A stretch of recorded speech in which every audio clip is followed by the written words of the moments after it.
I acknowledge the Yagara and Turrbal peoples as the First Nations owners of the lands on which we meet today and where this university now stands. I pay my respects to the elders, past, present and emerging, and if there are any elders in the audience today, I thank you. My name is Melanie Saward and I am a Waka Waka and Bigambal woman, and I'm a writer who teaches writing. Part of this job is helping students to find ideas of stories to tell. And not just any story, but one that's worth sharing. Now, I know not all of you will think of yourselves as writers, but each of you has a story that could be told, whether it's written, drawn, painted, filmed, or even shared at a dinner party. And so I want you to imagine that you're all creative writing students, tasked with writing a personal essay. You need to find an interesting story to tell, and you need to think of somewhere to publish that story. You need to think of who's going to read that story and what might happen as a result of sharing it. So, how do you find an interesting story? I'll go first. So here are 3 simple facts about me. I'm Indigenous. I'm descended from 2 mobs, the Bigambal and Waka Waka peoples. I'm a dog mum, and I spent most of my early 20s in a cult. Some of those things are interesting just as they are. There's obviously a lot I can write about being Indigenous, and I saw many of you sit up a bit straighter when I said the word cult. But I'm going to disappoint you and leave the cult story away for today, and I'm going to unpack the dog mum stuff first, because what I want to show you is that interesting stories begin from simple ideas. This is Archie. He is a 10-year-old West Highland White Terrier who I adopted from rescue in October 2016. This is a picture of us on our very first date. Archie has issues. He has skin and stomach problems, which Westies often have. He howls whenever he's left at home alone. He's probably howling right now. And he has a lot of anxiety. But he is a complete joy. And from the moment he walked into my life, I became one of those dog mums. I spend most of my money on things that he needs and doesn't need. Things like doggy daycare, special food, and, well, superhero harnesses.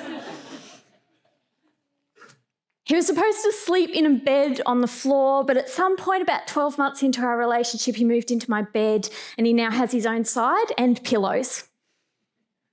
My friends think of us as a package deal, maybe because I'm always saying, hey, can Archie come? Or not going because he can't. Maybe it's because he's got a pretty popular Instagram, or perhaps it's because he's in every aspect of my life.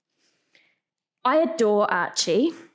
And even though I joke about being a dog mum, I even have a shirt, I actually don't like the term very much because he's not a replacement for a baby.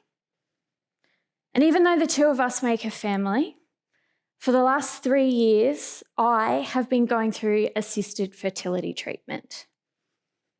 I've read a lot about this process of becoming a solo mother by choice and all the complications that going through fertility treatment entails.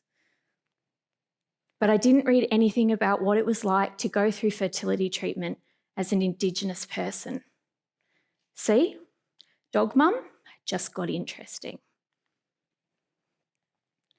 And you too can sift through those 3 simple facts about you, find a unique and interesting story that hasn't been told before. So now you've got your interesting story, you've written it and you've edited it. What are you going to do? The next part of your assignment is to find somewhere to publish that story. Think about where you're going to, who's going to read it when it's published, and what's going to happen as a result.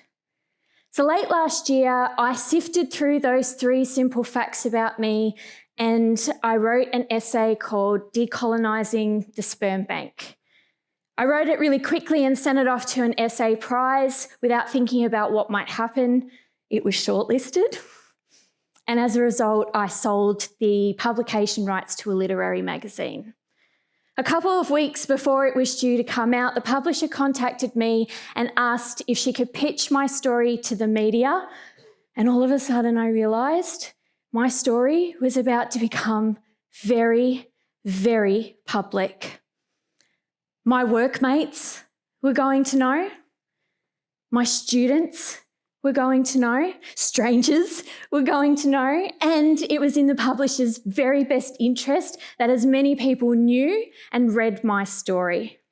I worried about my job, about my relationships, and I found that sharing a really personal story made people feel comfortable asking me intimate questions. So I was asked things like, have you picked a donor yet?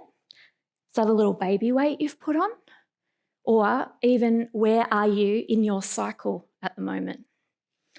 It was hard.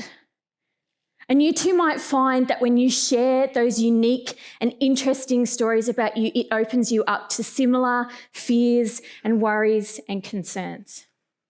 So why would you do it?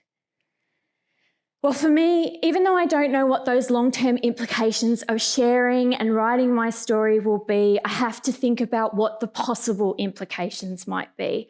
So they're things like it might encourage more Australians to donate semen so that the people like me who desperately want babies can have them in a more affordable way. Or perhaps it might make non-Indigenous people understand some of the more systematic problems that Indigenous people face every day. I decided that if just one Indigenous person felt supported by reading my story, then it was worth all the fear and uncomfortable questions in the world. It isn't easy to be a writer. You have to sift through all the interesting facts that make you you and find the unique story that hasn't been told before. You need to write it and edit it, find somewhere to publish it, think about who's going to read it and what's going to happen as a result of sharing your story. But if you don't share your story, you'll never know what the impact of that unique and interesting part of you will have on other people. So, what are 3 simple facts about you? Thank you.